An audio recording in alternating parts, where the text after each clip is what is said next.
Welcome, everyone, to the Wrestling is Still Real to Us, Dammit podcast. I'm Charlie, along with Joshua Blair. And we are just two guys that love wrestling, or if you're a Vince McMahon lackey, sports entertainment. Which do you prefer? Pro wrestling all the way. Absolutely. I'd rather just call it wrestling than go with the sports entertainment angle. All right, calm down, Jim Hurd. We're going to be talking about every single week. We're going to be coming at you with comprehensive reports on Raw, SmackDown, any of the WWE pay-per-views, plus anything that pops up on the network. Also, the other wrestling organizations out there, because there are more. Yes. TNA. Ring of Honor. Ring of Honor. New Japan. Noah. Maybe even a little bit of Pro Wrestling 1, Muda's promotion. Absolutely. I'd completely forgot about them. And for the first time, I saw Lucha Underground over the weekend. You saw it for the first time too, right? I did too, actually, watching leading up to Hell in a Cell, and I was impressed with the quality of the production that they were doing, and a lot of good talent in that company. Absolutely, and that's going to be just one of many things that we're going to be talking about here at Wrestling is Still Real to Us, damn it. Now, we're going to be taking phone calls eventually, but as this is the pilot episode, and we haven't got our phone bank set up quite yet, we went to the wrestling internets community and kind of got some questions from the wrestling fans out there that we could open the pilot episode with. So we're going to be answering all of your questions on the current wrestling product. Right. Hot topics going around right now, covering any promotion. If you guys have any questions, send us an email. We'll have an email posted up when we get this going, and actually, they can send us emails now. Send your email questions to wrestlingsrealtous@gmail.com. We got a lot of questions already coming in, so let's go ahead and get things started. All right, sounds good. Blanket question right off the bat. And this one should be interesting. I'm going to let you take off with this one right off the bat. All right. What do you think of the current WWE product? That's from John Laszlo from Kentucky. John Laszlo, what do you think of the current WWE product, Josh? What do you think? The whole company as a blanket, seeing how it seems to be getting better. I know that right now there are a lot of their top names are out right now with injuries, nagging injuries that have been coming up, and they're taking some time off. I think there's a lot of great talent that is coming up, even from NXT, people getting signed straight in. So it'll be interesting. Overall, I would say that if I had to give it a 1 to 5, 5 being the best, I would definitely say they're a 4. They're recovering out of a lot of downtime over the past few years that I think their product kind of slipped and people stopped watching for a while. And now you have people like Dean Ambrose, Seth Rollins. You have all these great tag teams that have come up, Cesaro, big names that have come up. And I think that the talent is helping bringing back, we say sports entertainment, pro wrestling. It's right. Almost like they're integrating back pro wrestling back into sports entertainment, and not just your ability to talk, but your ability to perform in the ring is becoming very important in how you make it into the WWE. Well, I agree with you, but at the same time, you gave it a 4 out of 5. I'm going to have to give it a 2. A 2. And I'll tell you why. I do think that the matches they're good, but make me care about the characters. Right now, it seems that the mid-card is just battling their wins and losses mean absolutely nothing in the WWE. Everything is even Stevens.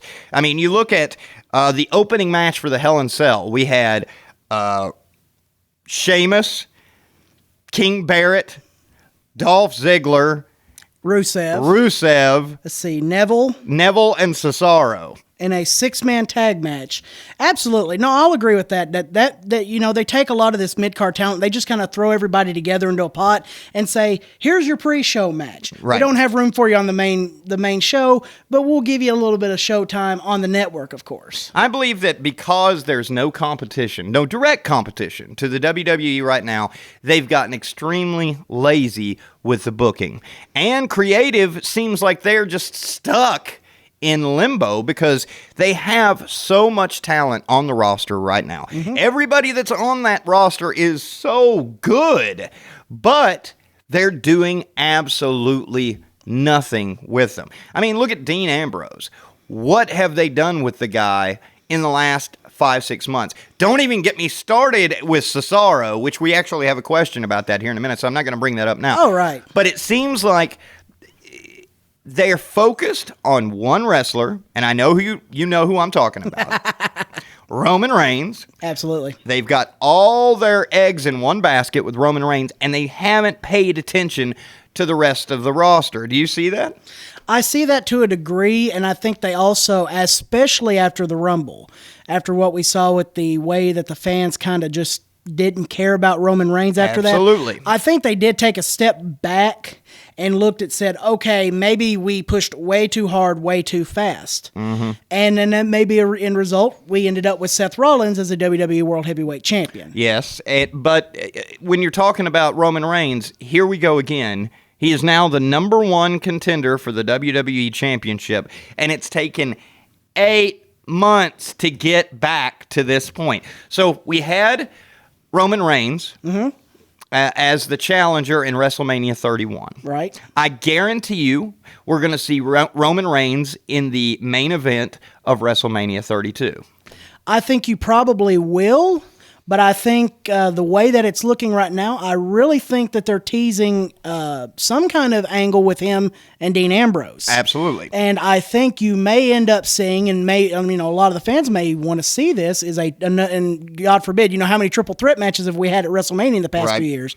But I'm thinking it will really end up being Dean Ambrose, Seth Rollins, and Roman Reigns in a triple threat match, except this time it won't be one of those surprise like the Money in the Bank was. This one will actually be put into the basket at the Royal Rumble. I'm going to go ahead and say Ambrose is probably going to end up winning the Rumble, and then somehow Reigns gets back into the title picture.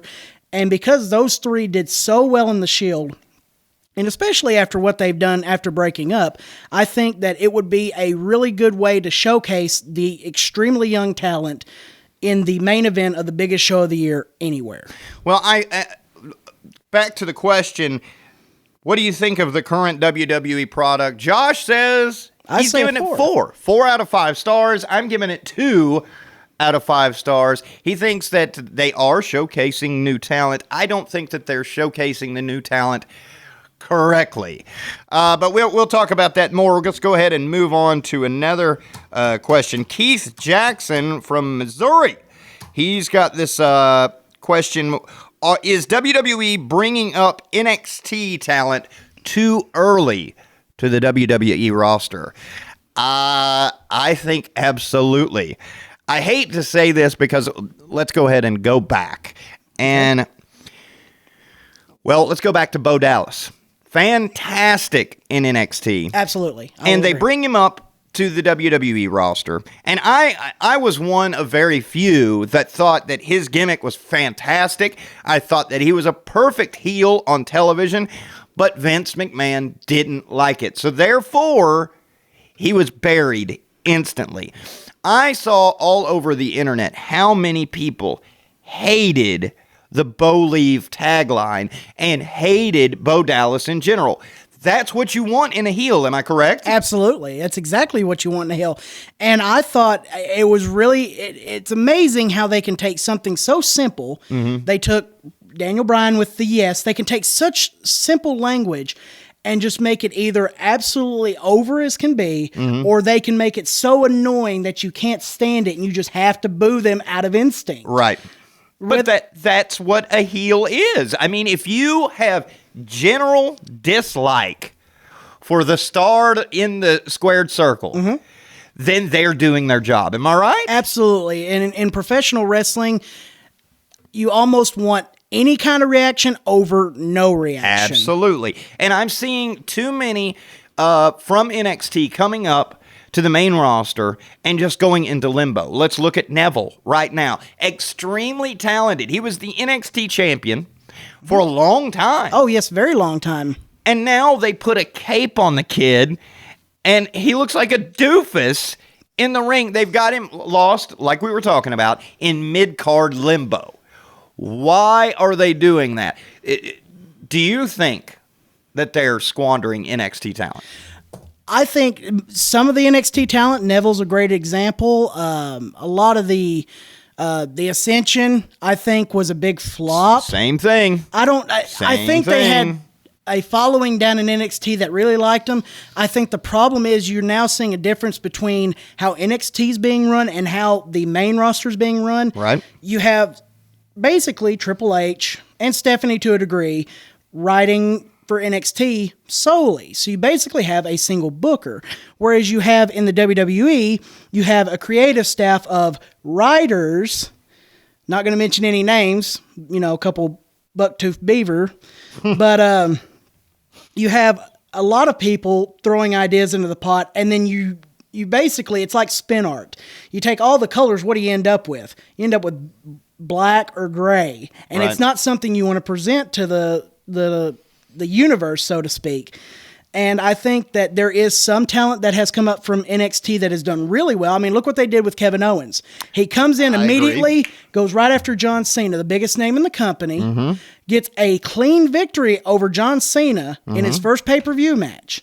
Now, albeit John Cena did win the next two matches between the two, but now you see Kevin Owens as the Intercontinental Champion, which I almost want to say that is a better position for Kevin Owens because, yeah, he could have taken the U.S. title off of Cena. But if you look at the prestige of the Intercontinental title and the U.S. title as the WWE sees it, of course the Intercontinental title holds a lot more Prestige. Absolutely. They acquired the U.S. title from WCW. They do continue the lineage back, which to a point I don't agree with.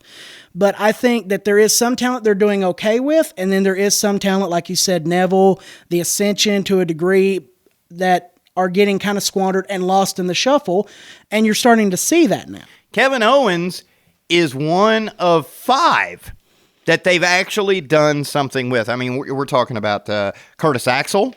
I mean, that's going back a long way. Bo Dallas, the Ascension, Neville have all been flops to some degree. And I don't think that they've been flops at all. I think that they've been victims of booking as soon as they get to the main roster. And I don't know if it's Vince McMahon is completely out of touch with what the current WWE universe wants, or if they're just bringing them up too early. I honestly believe I see a lot of similarities between the current WWE product and the end days of WCW. You had the main people on the roster. Of course, you had Hogan and Hall and Nash and Goldberg. They were focusing on those talents while Jericho, Guerrero, Benoit, Perry Saturn, and a whole lot more were lost in mid-card limbo. And it seems like the WWE continues to focus on Mark Henry, Kane, Big Show, Cena, when they could be building up these other characters. Kane, Big Show, Mark Henry, those guys have already served their time. Let them be in an angle here and there, but not every single week. You're using up valuable time that you could be getting over Dean Ambrose, that you could be getting over Cesaro, that you could be getting over Dolph Ziggler. It just seems like it's a mess right now. And I honestly love the talent that's in NXT right now, and I do not want them to go to the main roster. I will agree with you to some degree, but I'm going to be the one that goes against the grain here. I think keeping people like Big Show, like Kane, like Mark Henry can serve a purpose. I don't think they're serving their purpose they need to be. What you would use the older talent for now is to get over that younger talent. So it makes sense that you would put Roman Reigns with somebody like Big Show, somebody like Mark Henry to exhibit that talent, that power that Roman Reigns has. Or you would put somebody like Dean Ambrose with a Chris Jericho. Anybody of more technical expertise that can also brawl. I think that they're misusing the older talent to a degree by kind of putting them in meaningless angles, but I think that if they would take, like I said, Big Show and Roman, yeah, most people don't like Big Show. The thing is, he's great talent. He's had longevity in this business. He's been in the business for 20 years now. He's been a world champion, the only person to ever hold the ECW, WCW, and WWE World Heavyweight titles at one time. Only person to do that. That says a lot about those companies putting that kind of faith in him. Absolutely. So Big Show being put in an angle with Roman Reigns would be a great way even to build him up, Roman Reigns up to even the Royal Rumble after Survivor Series, or to put him with Mark Henry or Dean Ambrose, who right now looks to be probably the top babyface in the company right now with the absence of Cena. And I see where you're going with that, but in my opinion, would you? All right, I've got a question for you. Would you rather watch NXT or Raw right now? NXT, without a doubt. Absolutely. The matches in NXT are already great. What do they need to learn on the main roster? What do they need to learn from Big Show, Mark Henry, Kane, except bad habits? Well, you're They are already performing amazing in NXT. I completely agree, and it goes back to saying, there's a difference between how NXT is being written and how Raw and SmackDown are being written. Like I said, you have one or two people taking care of NXT. To a degree, the coaches, people like Norman Smiley and all them, are taking care of NXT. But you have such this large group of people in the writing staff taking care of both Raw and SmackDown, which, to be credited, have a lot more viewership than NXT because of it being on cable television. Sure. The longevity of both the shows being on TV for, however long. I think now it's come to a point that really and truly there needs to be and I don't want to say a revolution because that's being used way too much in professional wrestling, but you need this overhaul of the writing staff that is in the main roster. And you need to really put some of the younger talent, maybe not necessarily younger talent, but find some people, even like older talent, like Jamie Noble. These people that are still, middle-aged, not, Ric Flair, Hulk Hogan age. Sure.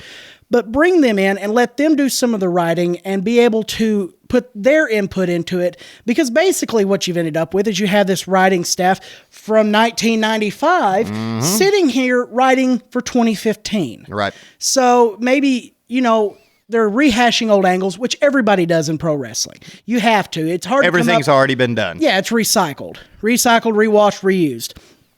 And it's just, there needs to be an overhaul in the writing staff of Raw and SmackDown to be able to coincide with the writing of NXT, and then I think you would see a more congealed product between the three shows. Want to say thank you to Keith. Thanks for the email. Let's move on. We just talked about this, and I'm just going to tear this one apart. Talking about squandered talent. What's the deal with Cesaro, Jake Henry from Kentucky? What is the deal with Cesaro? I am absolutely blown away by the misuse of Cesaro. I think he is one of the best talents to ever come into the game in the last 50 years. The guy is a freak of nature. Oh, I'll agree. And he has proven himself over and over and over. And Vince McMahon has talked about that stupid brass ring for the longest time. And Cesaro has grabbed that brass ring, put it on his wiener, and proved to the world he's the man. Why is he still getting buried? What do you think? First of all, is wiener PG? I mean, are we keeping this in line with the WWE product? Absolutely. That is PG as it can be. I will agree. I think Cesaro has been misused quite a bit. I think that a lot of his deep push come from a tweet that I actually saw, and we've discussed this on previous occasions. Before they unified the WWE and World Heavyweight titles, before that ladder match with John Cena and Randy Orton, and I can't quote it exactly because I'm sure it got deleted because WWE didn't want it out there. But Cesaro was saying something to the nature, "Oh, great, we get Cena and Orton for the 937th time," which, as a fan, after seeing it so many times, and if you go back a few years prior, they actually said John Cena and Randy Orton will never wrestle for the WWE World Heavyweight title ever again after that Iron Man match. So the continuity out the window. I think you're absolutely right because I saw Vince McMahon on Steve Austin's podcast. Yes. And he had the nerve to say that he doesn't. Steve Austin asked him, what's the deal with Cesaro? Absolutely. Vince McMahon says he's not connecting with the fans. Are you serious? Are you serious? I think Vince may have a touch of Alzheimer's when it comes to that. I think it was more or less Vince's problem is he wants somebody at the top of the company who can talk because, you know, as being the world heavyweight champion, you're the one that gets the most exposure. We're seeing that a lot with Seth Rollins. Brock Lesnar. Well, that's what I'm talking about. How many Brock Lesnar doesn't say anything. Well, he's got Paul Heyman to say that. Exactly. Did they not put Cesaro with Paul Heyman? For like a week.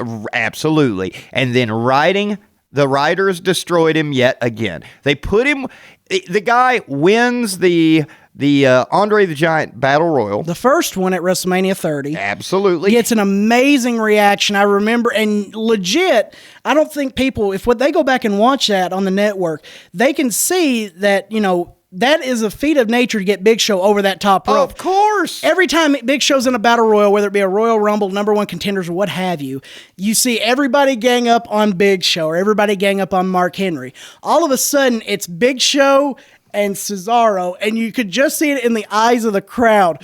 Oh, dear Lord, please don't let Big Show win. Lo and behold, the next year, he wins. But that first year after breaking up Cesaro from Jack Swagger and Zeb Coulter, you saw that just that feat of strength to get Big Show over the rope and throw him out, and the crowd exploded. And I think it was definitely one of the big feel-good moments of WrestleMania 30. And then, like you said, the next night he comes out, he gets paired with Paul Heyman, and then you don't see, I think for a couple of weeks, I may have been misquoted. It was actually about a month or so. Yeah. Because that's when they nicknamed him the King of Swing. Absolutely. And I thought that, this is going to be amazing. You got Paul Heyman, who I think he gets a babyface reaction no matter what, just because of his speaking ability. Mm-hmm. If you have a Mount Rushmore of managers, Paul Heyman's on one of the faces. Oh, absolutely. And we'll discuss, we'll go into other details about that in later podcasts. I think it would have been a great way to push Cesaro as one of the biggest baby faces, but at the same time, you also have to remember that WWE writes their stuff a lot ahead of time. Sure. So that may have been one of those kind of, we need something for Paul because now Lesnar's going to be gone for a while, and then they shoved him. Okay, well, we really need Paul as a heel, so we're going to have to pull him away. Well, with no explanation why, because he just stopped coming out with Cesaro for no reason. Right, and I think that the underlying answer of why Cesaro is stuck in this, I wouldn't even say mid-card. I'm going to say under the lower mid-card world, I think that he is stuck there because of what you said. I think it was that stupid tweet where he said that about John Cena and Randy Orton, and that Vince McMahon is such a narcissistic guy that he was butthurt by the whole thing, and because Cesaro has proven himself time and time and time and time again. The crowd reaction has been there, but for some reason, he refuses to acknowledge that. And I think it goes back, and I think I may have mentioned it right at the start. It's the fact that Cesaro does have a strong accent. And if you listen to some of his promos, yes, they do lack. Sometimes I think they lack the energy that Vince McMahon really wants. He wants somebody either really angry or really happy or what have you. And I think that's really where it's missing the boat. And it really would have, I think, if they would have let him stay with Heyman, let Heyman turn babyface for a while, legit babyface, not, the tweener thing that they basically have with him right now, I think that it would have done wonders for him. And I think you would actually have saw Cesaro either winning Money in the Bank and at least having a shot at the world title. But does a heavyweight champion need... And that's where I think that Cesaro belongs. I think that he deserves to be in the heavyweight title picture. Does a heavyweight champion need to be good on the mic? I don't think so. If you look at history, you had the Ultimate Warrior babbling about things from other planets and other worlds, which was absolutely crazy. You had Sting says in the brand new DVD, Into the Light, he says that he was terrible on the mic for years and years and years. And if you listen to his old promos, he really was. He wasn't very good at all. You had Goldberg. I don't remember a Goldberg promo if that made any sense whatsoever. Other than the two words, "you're next." Exactly. But Goldberg didn't need to say very much because his actions spoke louder than words. And if anybody's talent outshines everything, it's Cesaro. I agree, but I'm going to go back here again, and I'm going to name that you listed 3 names: Ultimate Warrior, Sting, and Bill Goldberg. Mm-hmm. What did all 3 of those people, when they spoke, have that Cesaro kind of doesn't show? It's that energy. Gotcha. That's that energy that he is looking for in their speaking ability. Mm-hmm. And I don't think you've seen that out of Cesaro. Now, whether that has to do with the writing, whether that has to do with how they tape their promos or what have you, I don't know. I don't know the inner workings of the WWE. But what I've seen just from the examples you've given and the ones I've given is that is really Cesaro's weakest point. Mm-hmm. And Vince wants somebody who's able to go out in a public relations area and be able to communicate, even if it's a news media nationally or if it's locally, if they're doing a house show like they do now, which I think is great publicity. Used to, you didn't see a lot of that. Now these news media outlets are bringing in even undercard people to promote the house shows. But that's where I think that the WWE is missing the boat. In the 80s and in the early 90s, the heel manager reigned supreme. You had Bobby the Brain Heenan. You had Jimmy the Mouth of the South Heart. You had the Slickster. You had all of these heel managers. Because why did these guys exist? Because people in their stable were terrible at cutting promos. If Cesaro just had a mouthpiece, he would be an unstoppable force. But I don't even think that that's the issue. I honestly I believe in all my heart that Vince McMahon is just butthurt from what he said, and he will carry a grudge this far. Do you agree or disagree? I think Vince has shown that he will carry a grudge. I think he's also shown that he can get over it pretty well, as evident of bringing back Hogan how many times, I think that's all Triple H. And to a degree, yes, I would agree. And I would credit Triple H with bringing Bruno Sammartino into the Hall of Fame. We would have never saw Bruno, I don't think, I may be wrong, I don't think we would ever saw Bruno in the Hall of Fame had Vince had complete control over who went into it. I think that Triple H is behind all of that. When you think about Bruno Sammartino, you think about the Poffo family, that was definitely the Ultimate Warrior. Triple H.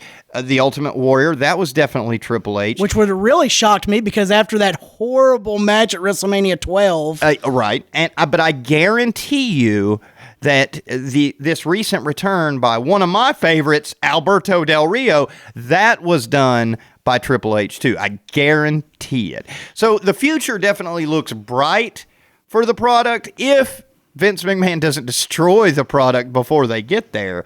I think that Vince McMahon is what's keeping Cesaro from making that next big step.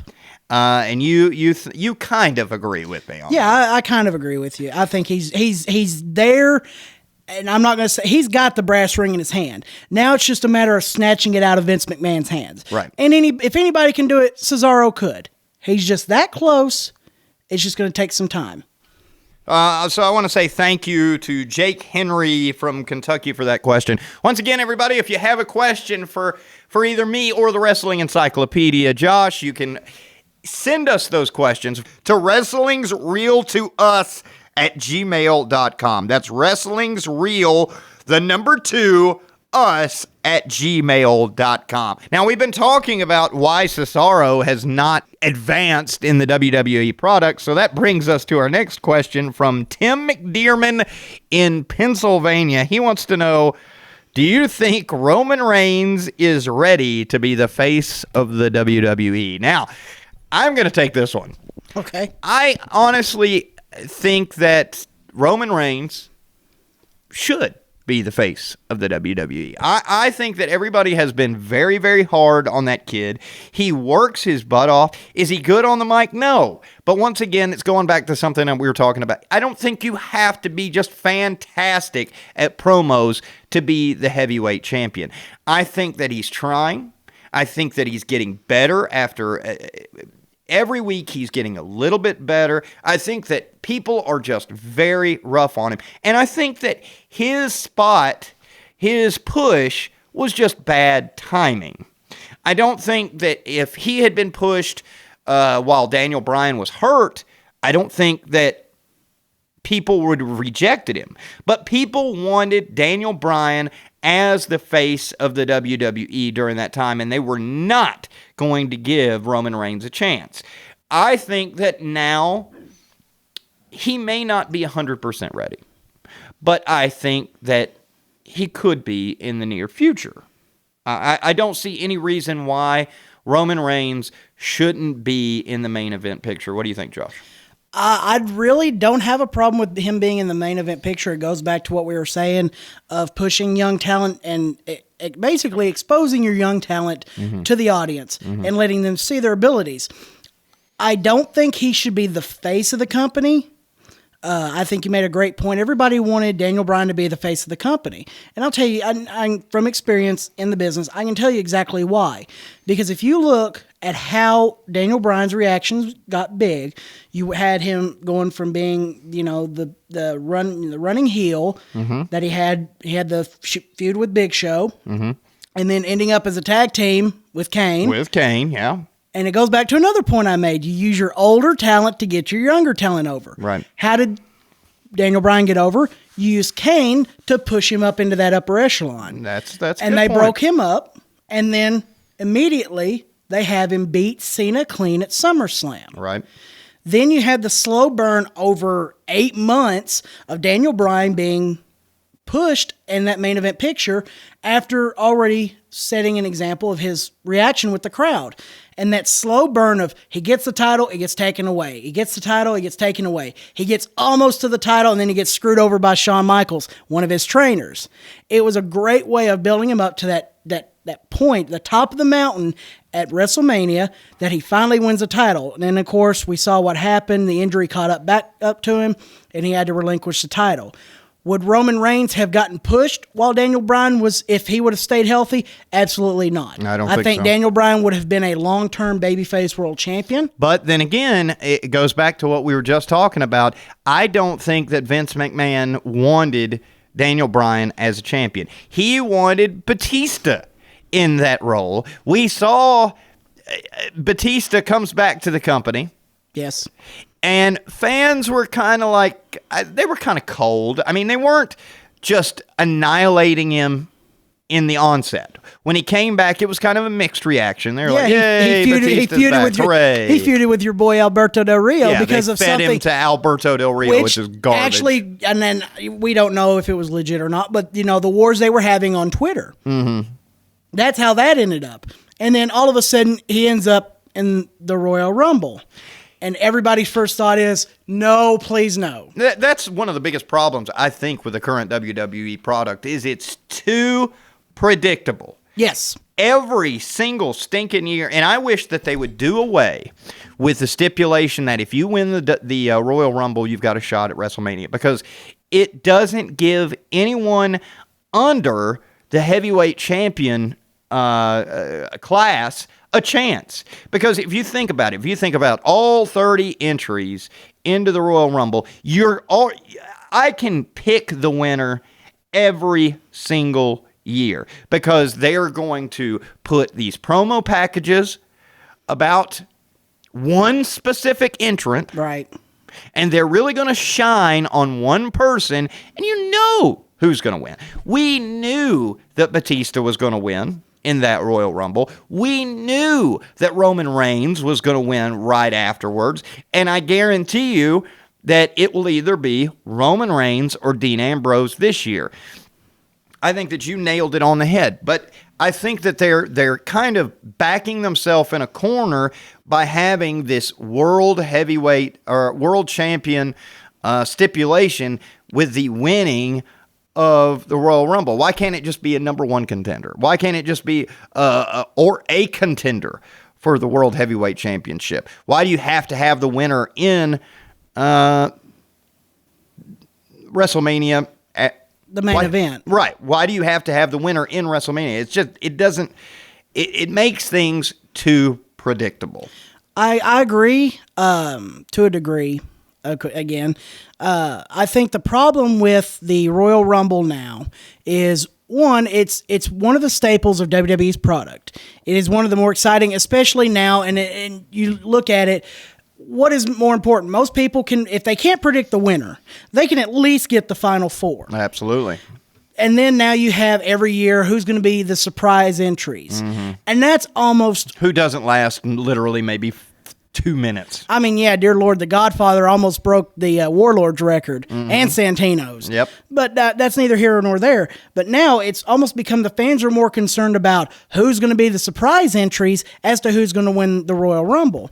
And I think another big problem is you also have this number one contendership with the Money in the Bank briefcase. So now you have 2 times of the year, basically January, the start of the year, and June, July, the middle of the year, where you have this...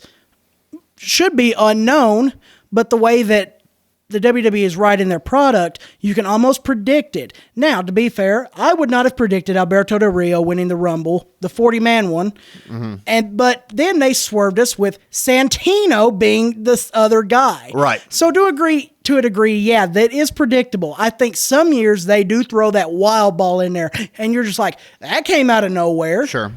But I think that Roman is a great talent. I think a lot of his problems is he's not letting his natural attitude, his natural aura come out of his promos. His promos, to a strong degree, sound like I wrote this down on paper and I have it in my hand looking at it. Yeah. And but you got to think, how much pressure is this kid under? You know, Vince McMahon has handpicked him. I guarantee you that's what's going on behind closed doors. He has the Vince McMahon, the stereotypical Vince McMahon look. Well, the look that Vince McMahon just loves. He wants the big guy with the rippling muscles and the $100 smile to be the champion. And he wants Roman Reigns to be there. Now, I think that Roman Reigns has got what it takes. But I think that he's under a lot of pressure because there's a lot of the internet community that does not like Roman Reigns. There's a lot of smart fans out there that do not like Roman Reigns. But I think that the smart fans are a little bit too hard on the kid because I think that he's trying. And it's not his fault that Vince McMahon has given him the push. Oh, no, I agree with that. Everybody loved him when he was a part of the Shield. So why is everybody hating on him now? I think, and it's just me talking, I think you should just relax, Junior. I think that you should give Roman Reigns a chance. I don't want to see him, personally, I don't want to see him as heavyweight champion.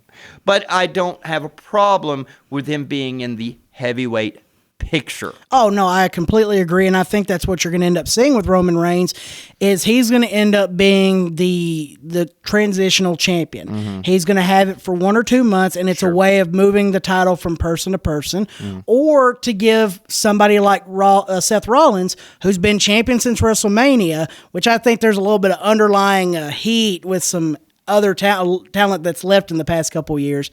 I think that Rollins has had an extended World Heavyweight title reign.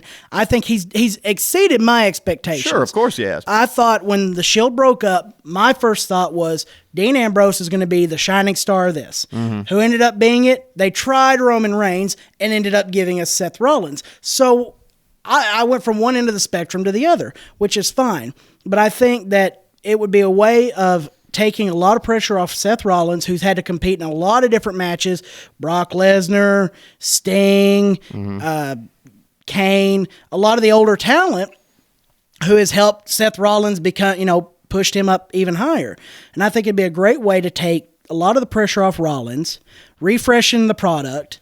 But at the same time, I don't think I think if you put the title on Roman right now, I think you would end up with a double turn. I think the crowd would absolutely boo him out of the building as in a general, in a general sense, there are some fans, and I agree that he's great talent. But I think it would immediately turn Seth Rollins babyface, which I don't think they want to do now. Sure, right. And I think that the perfect way to fix this whole situation is turn Roman heel. If you turned Roman heel, then it's kind of like the whole New Day. When the New Day came out, they were baby faces, and nobody liked them at all. Because you got to admit, the gimmick was super cheesy and super stupid. But when they were allowed to be themselves and be the heel faction, the annoying heel. They were something perfect. Very simple. It goes back to what I said. Something very simple can trigger so many human emotions, and that's exactly what happened with the New Day. And now the crowd is eating it alive. So, bottom line, folks, with Roman Reigns, you might as well get used to it because he's going to be in the heavyweight picture no matter what we think anyway. Absolutely. Thanks for the question there, Tim McDermott in Pennsylvania. Moving on to, it's actually a female this time. Tina Jackson in Florida. Tina Jackson in Florida has got this one for us. Where do you think The Undertaker is going since the beatdown at Hell in the Cell? I think that they were going in the direction of the whole retirement angle because he got the standing ovation and everything. Then we had Bray Wyatt and the Wyatt family come out and beat him into oblivion.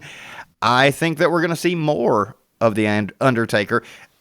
For all of you that don't know, this coming Survivor Series is being labeled as 25 years of The Undertaker. So I guarantee you, this is my prediction right now, there is going to be a Team Undertaker versus the Bray Wyatt family. The Wyatt family, thank you.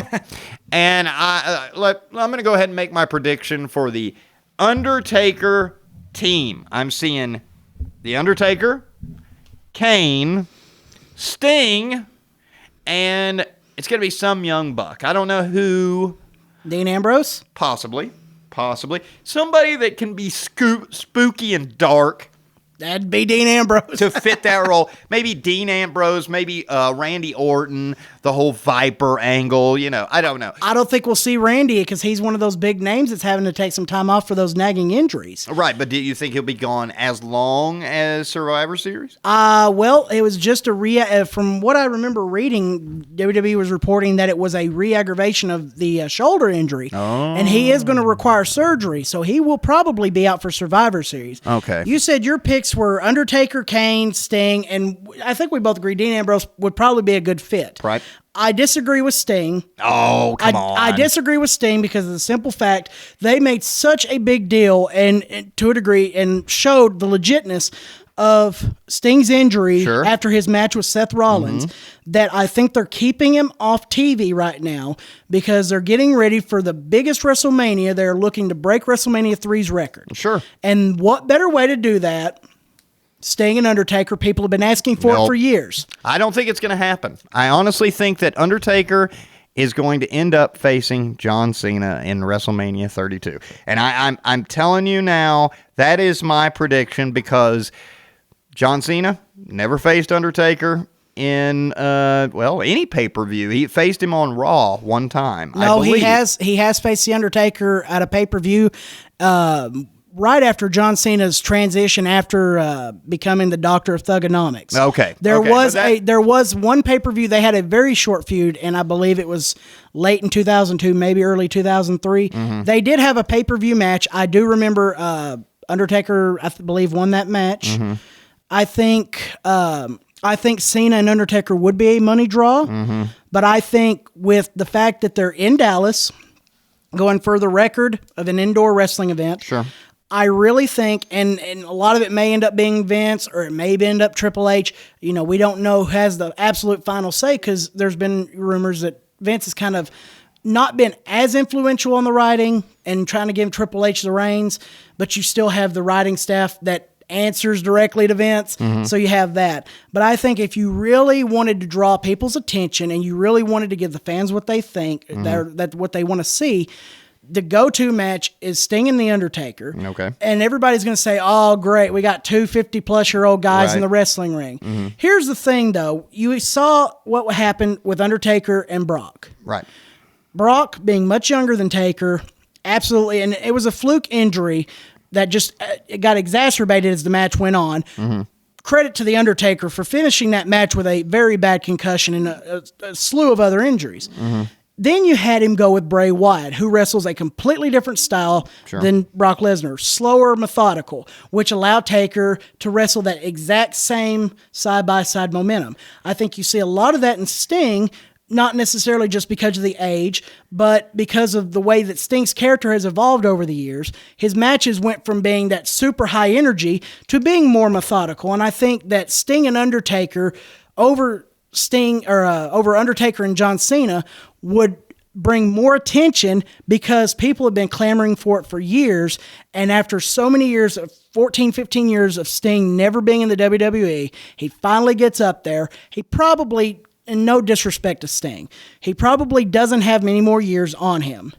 Go ahead and give the fans what they want to see before it is too late. Well, I think that we can agree on the fact that The Undertaker, we are going to definitely be seeing The Undertaker at Survivor Series, and I think that we're going to be seeing the traditional Survivor Series team with The Undertaker versus the Wyatt family. Josh thinks we're going to see The Undertaker versus Sting. I don't think it's going to happen. I think that, unfortunately, the whole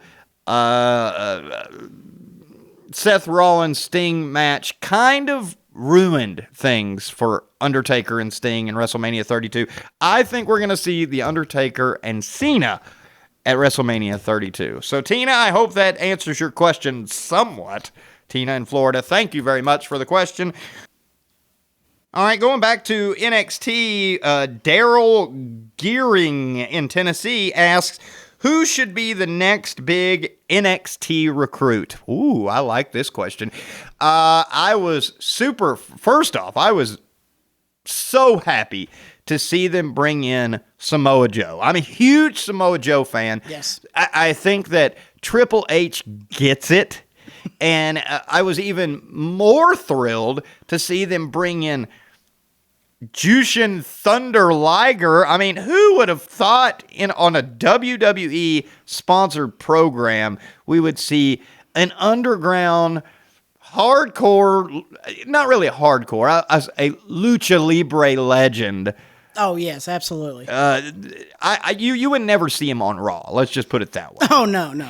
But you see Samoa Joe, you see Jushin Thunder Liger, and now you've got James Storm popping up on NXT programming.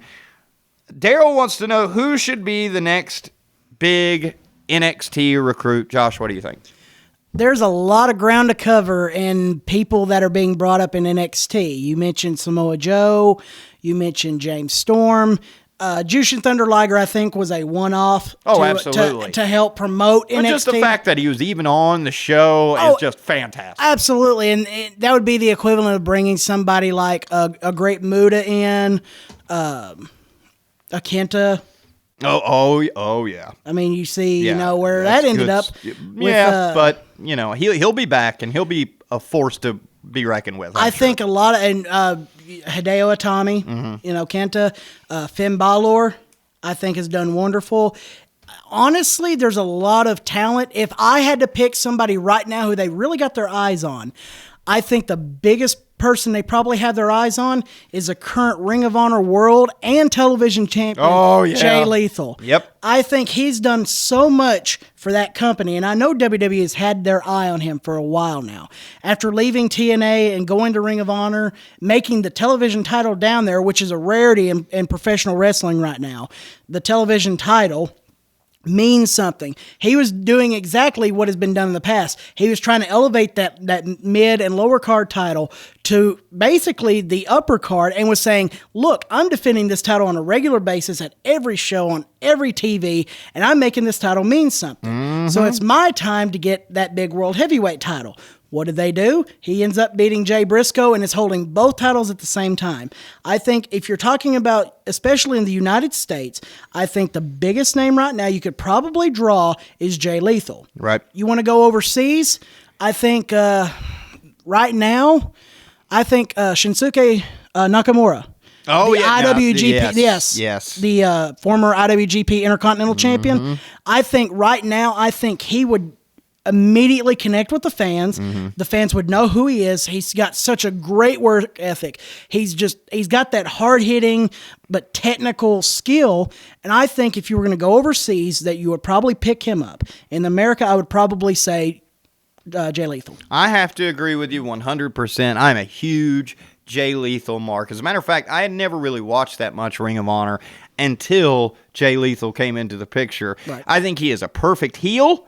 I think he's a perfect worker. I think that he could go, sky is the limit with what he could do in NXT and on the WWE roster. He has got a natural ability in the ring. He's got a natural ability on the mic. His promos are fantastic. Absolutely. And if he's playing the heel, there's nobody better, I don't think. I think he is just dastardly in every single way. And then at the same time, when he won the heavyweight championship from Jay Briscoe, you had emotion towards him. Right. He made you hate him and love him at the same time, because here's a guy that he didn't cheat to win. Let's just put it that way. No, it was an absolute clean victory, and it was. I went back and watched that match. Probably one of the hardest hitting matches I have seen in at least the last 10 years. Absolutely. And I think that he made you feel, I think that the key to success in any character, in any wrestling organization, is to bring out that emotional connection with them. And you definitely had it with Jay Lethal when he won the heavyweight championship. I think, like I said, the sky is the limit for that guy. I hope they pick him up very, very soon. Besides him, two other names that are coming to mind. Jay Briscoe. I would love to see Jay Briscoe in NXT. He's a powerhouse. Oh, I can Lord. see... I can already hear on the NXT loudspeaker, "Reach for the sky, boy." I can hear that. That would be so awesome. And Magnus. I would love to see, used to work for NXT, Magnus. I really like that guy. I really like his work ethic. I think that he would be a good fit too. You brought up a great point, because I didn't even know Magnus had spent some time in NXT. Oh, no, he hasn't. He hasn't? Okay. No, I would like to see him in NXT. I really think now that you have the showcasing of Global Force Wrestling, which Magnus just won their global title, I think that Magnus would probably be a little bit more of a long shot. You mentioned Jay Briscoe. I think that WWE has had their eye on him and Mark, and I think it would have done really great wonders to bring them up into the tag team division. Even though Jay is such a great singles worker, you have that ability to break him off, put him in a singles environment, and he'll do amazing. It does leave Mark floundering, but you also have that ability of being one of the greatest tag teams in the world. And you have this, basically, and we go back, I don't want to say it again, the Revolution, but you have all these wonderful tag teams coming up in NXT. You got tag teams like the Vaudevillains, Blake and Murphy. Dash and Dawson. The Gable and Jason. Yeah, right. And you have all these tag teams that are coming up. Enzo Amore and Colin Cassidy. You talk about a tag team that I would have never thought got over. But, at the NXT show in Nashville, I was amazed at the reaction they got. Yeah, they're and really... it was amazing. I thought, the first time I got to see them and got to actually sit down and watch their work, I was very impressed with them. And I think that Mark and Jay would do great in that environment. I think, especially after we had the Dusty Rhodes Classic, which we'll talk about on a later show, that it would have been great to have that, even if it was just a surprise thing. Oh, to yeah. have Mark and Jay come up all of a sudden. What? They're here. Yeah. And you have a wonderful tag team. Yep. I definitely, I think that we can both agree Jay Lethal is who needs to be coming to the NXT next. Speaking of Revolution, you've said it numerous times, and we've got to cover it. This actually isn't a question sent in by anybody, but I think it's something that we need to cover. What is something? How can the WWE fix the diva revolution, if you will? I honestly think and this is just a simple answer for me. I'm not going to go in depth with this question. Okay. But I think you need to change the Divas title to the Women's Yes. Wrestling Championship. And you have a lot of fans, and even, former talent. Jim Ross has been talking about it on Twitter so much because the fans keep asking him. And to a degree, I wonder why they ask him. Mm-hmm. He's probably not keeping up with the inner workings. But I agree wholeheartedly that I think it's time that it's gotten away from the divas. You've gotten rid of people like Candice Michelle and Kelly Kelly, the look goods. Now you have... Not disrespecting what they got. They've got a lot of great looks, but now you've got the talent coming back. Absolutely. And I think the reemergence of the women's title, even if you had to revamp the design, whatever you had to do, get rid of the platinum butterfly. Mm-hmm. It has served its purpose. It is now time that you see. Kind of degrading, I think. I don't necessarily call it degrading. I think it sits in the same kind of boat as the spinner belt because they can market that. Sure. I mean, how many 5-year-old to 16-year-old girls would love a blinged out Divas title belt? Sure. Okay, the same thing with a spinner. It's gone too. I think it's about time that the Divas title goes to the wayside. They reintroduce the women's title.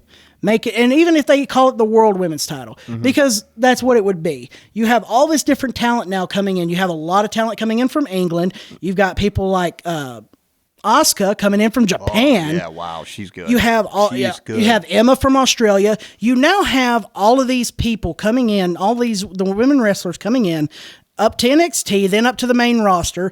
You had Paige, you got Becky Lynch, Charlotte, Sasha Banks. You had this Bayley. Don't you dare forget about Bayley. Bayley, the current NXT Women's Champion. Great talent. And I think she's really connected with it's the classic. It's almost like she's the Ricky Steamboat of NXT. Absolutely. I think she is the penultimate babyface when it comes to especially the women's division and almost to the men's division to a point. Oh, I agree. And I think that the reemergence of the women's title would do a lot of good and bringing back prestige to the women's class, which I think they've done. But, and I will agree with this, they've kind of floundered the Divas Revolution because what they did is they took Sasha Banks, Becky Lynch, and Charlotte and then immediately put them in 3 stables. Right. You're trying to get over 9 different ladies. It's hard enough getting one person over into the WWE universe. More or less 9. Mm-hmm. I don't know. I have no idea what they were thinking. That was absolutely just the stupidest thing that I've seen in a long time.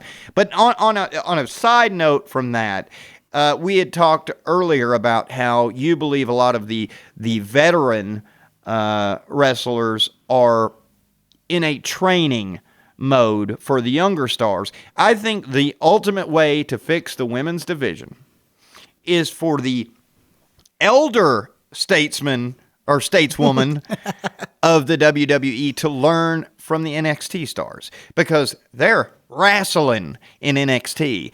In the WWE on the main roster, we're seeing for lack of a better word, garbage. Brie Bella, I know that her and Nikki Bella, they try so hard. Cameron, what's the other? Trinity. Yeah, well, I think that you've gotten back to the point of you're throwing them into the shuffle.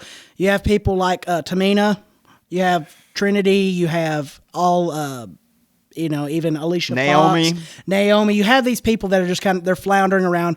They're trying to give them some kind of purpose, which is great. You're giving them that TV exposure, but it also takes away from your singles workers like Charlotte, like Becky, like Sasha. I will agree to a point on the Bellas. I think that their work has gotten a lot better.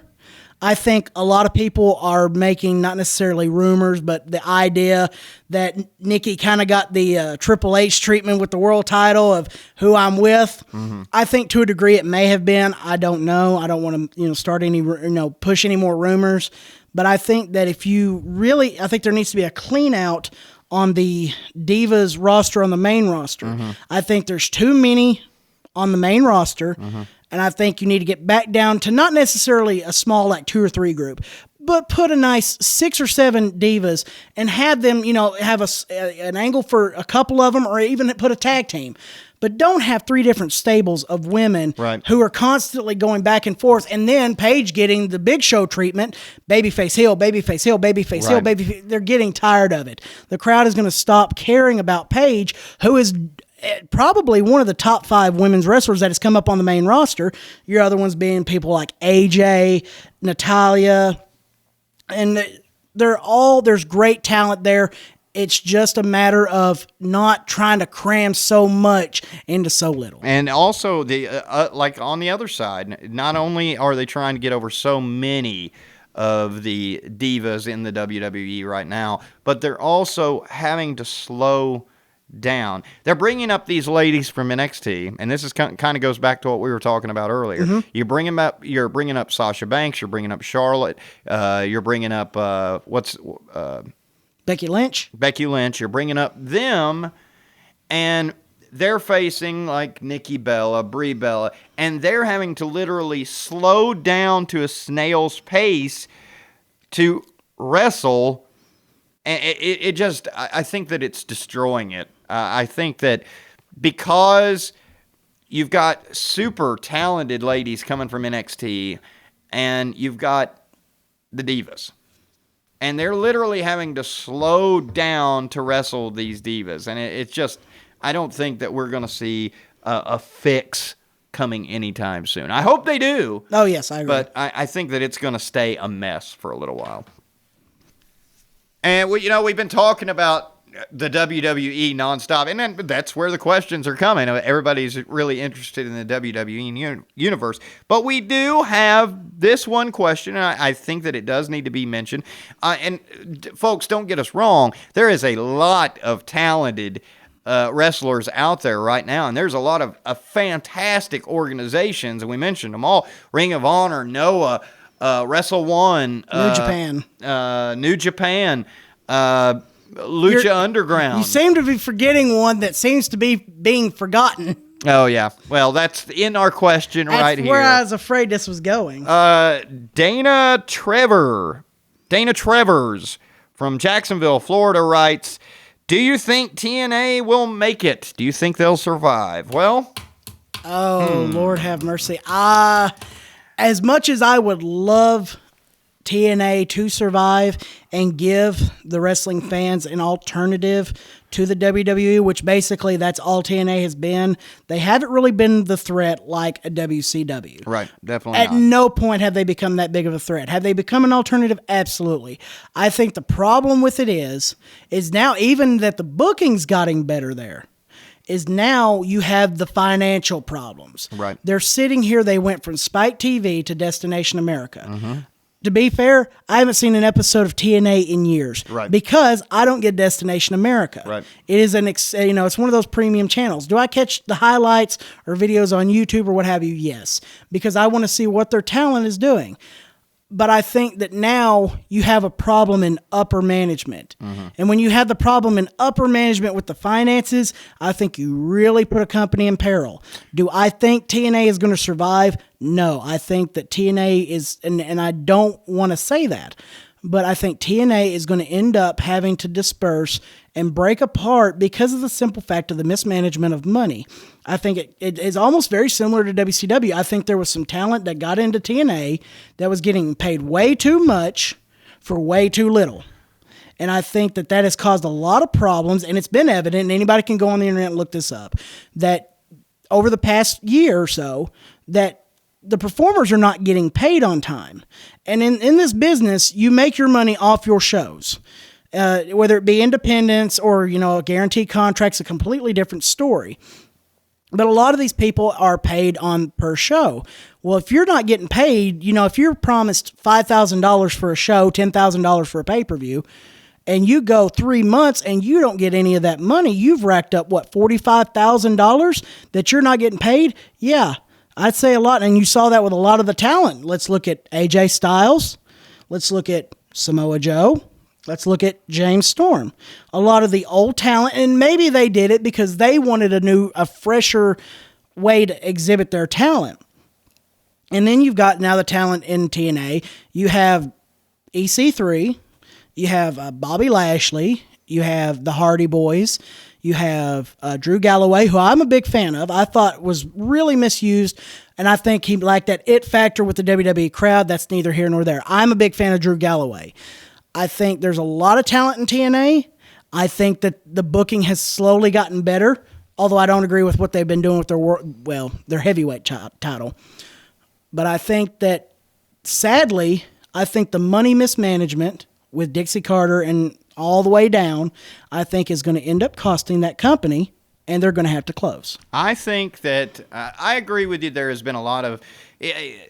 I was talking about this to one of my friends the other day. If we only had the money that has been invested into TNA over the last 10 years, we could have built the next WCW. We could have built the next ECW. We could have definitely made a competing program. Well, we could have at least made a Smoky Mountain Wrestling. Absolutely, absolutely. But I honestly don't think we'll ever see TNA just go away.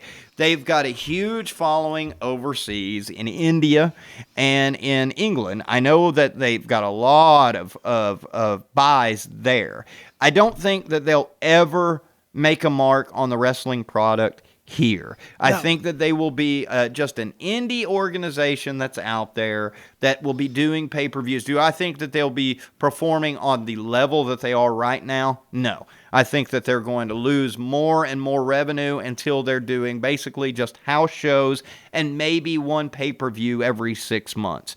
That's where I see it going. I don't think that TNA will ever really go away, but I think that they are going to continue the downward spiral till we see, like I said, just one pay-per-view maybe every 6 months or something like that. I don't think that they'll just completely disband. I think that they'll stay the same size of Ring of Honor or Noah or one of those organizations, because you got to think, they do have a lot of financial backing.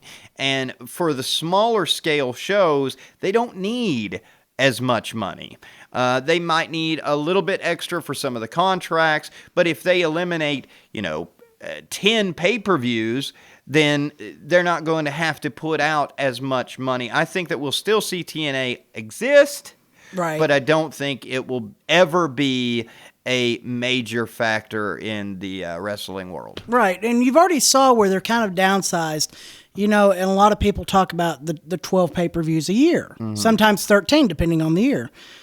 You saw that TNA went away, and basically their biggest pay-per-views right now, you named Bound for Glory. Right.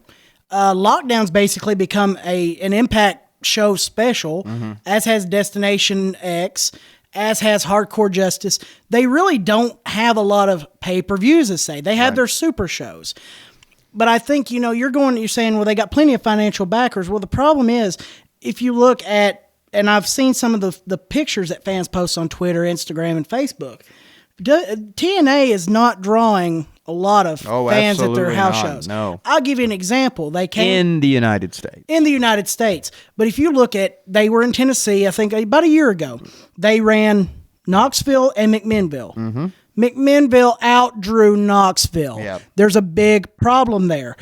Do I think that that's going to be a problem overseas? No. As evident by in the UK and India, their following over there is amazing, but the big difference is, and talking to people overseas, because I do have some friends in the UK that I talked to, they said that we see Impact advertisements on their channel all the time. Right. You don't see that. Basically, TNA in the US has gotten the ECW treatment. Sure. They get maybe one a week, or you just kind of have to know that they're there, or you have to go on their website. And I think that's a lot of their biggest problem in the United States is they don't have the exposure. But at the same time, if they've got all this financial backing, why aren't the financial backers pushing to have more advertising so that their advertising gets seen on TNA's shows. I think that they're fighting a losing battle. Just like you mentioned, ECW. I think that the powers that be don't want wrestling on their stations, but because of the winning demographic, I'm sure it's the number one rated show on Destination America, just like it was probably for Spike TV. But it wasn't bringing in the numbers that they really wanted. I think that we'll see TNA downsize, but I don't think we'll ever see it go away. Josh thinks that we will. But we want to say thank you for that question and all the questions. We're running out of time. We just want to say thank you. Let's wrap things up here. This is what you can look forward to every single week on Wrestling is Still Real to Us, damn it. Charlie and Josh, remember you can email your questions at wrestlingsreal2us@gmail.com. That's wrestlingsreal, the number 2, us@gmail.com. We'll answer anything you throw our way, including the WWE, Ring of Honor, Lucha Underground. What else, Josh? Oh, absolutely. Bring up questions. My specialty, Charlie, you and I have been talking for a while, is older wrestling. Bring up questions of old Jim Crockett promotions, Georgia Championship Wrestling, the AWA, all these older promotions that have kind of disappeared. Let's bring that back and let's, educate the new audience as to the history of professional wrestling and not just the current product. We want to have fun with you. Like I said, make sure that you join us every single week here at Wrestling is Still Real to Us, damn it. I'm Charlie. He's Josh Blair. Till next time. So long, everybody.